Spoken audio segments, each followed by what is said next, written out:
And it's time for Tech Talk. Our good friend Chris Rader, our technological expert. Good morning, Scott. All is well? All is well. Well, for us. For us. All right, so let's talk about some breaches because we get a letter in the mail at home about Ticketmaster. Right, so Ticketmaster and AT&T have been breached, and we've talked about it on the program, let's say in the last 3 to 6 months.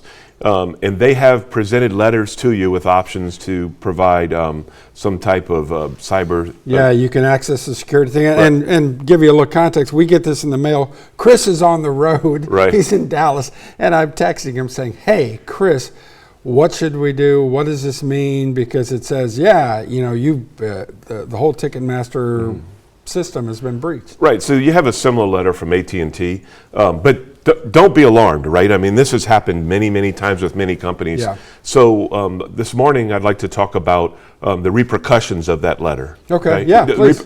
So last week we were approached by an individual who has a 401k, and he has a personal email address tied to that 401k, which we really have no exposure to. Right. And the perpetrators or the bad actors use social engineering to access his account because he probably used the same password on other accounts for something that was breached. He probably did not have multi-factor authentication, and he was not monitoring his 401k. So they logged into his account. They realized he had a 401k. They realized who he had it with because he's probably getting statements on a monthly basis, and they contacted that 401k company on his behalf. And it's about a 5 to 7 day process, and a few days into it, someone raised their hand at the 401k company or the administrator and said, hey, this doesn't feel right.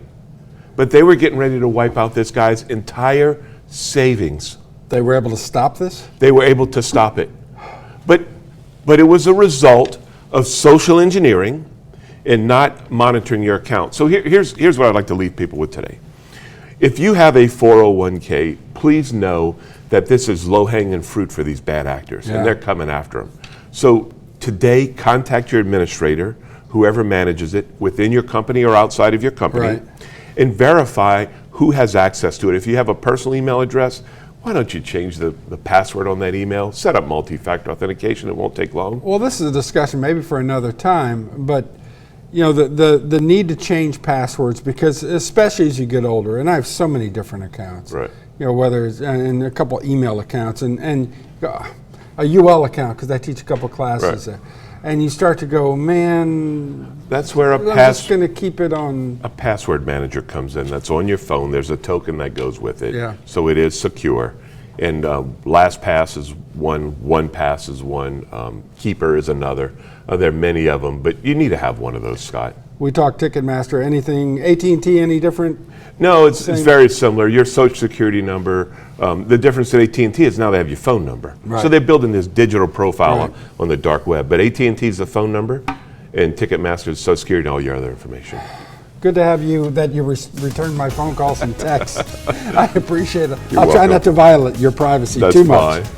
All right, Tech Talk, Chris Rader, Rader Solutions. Check out Chris at his company. Check him out here, and he will guide us through all things. Adam, standing by.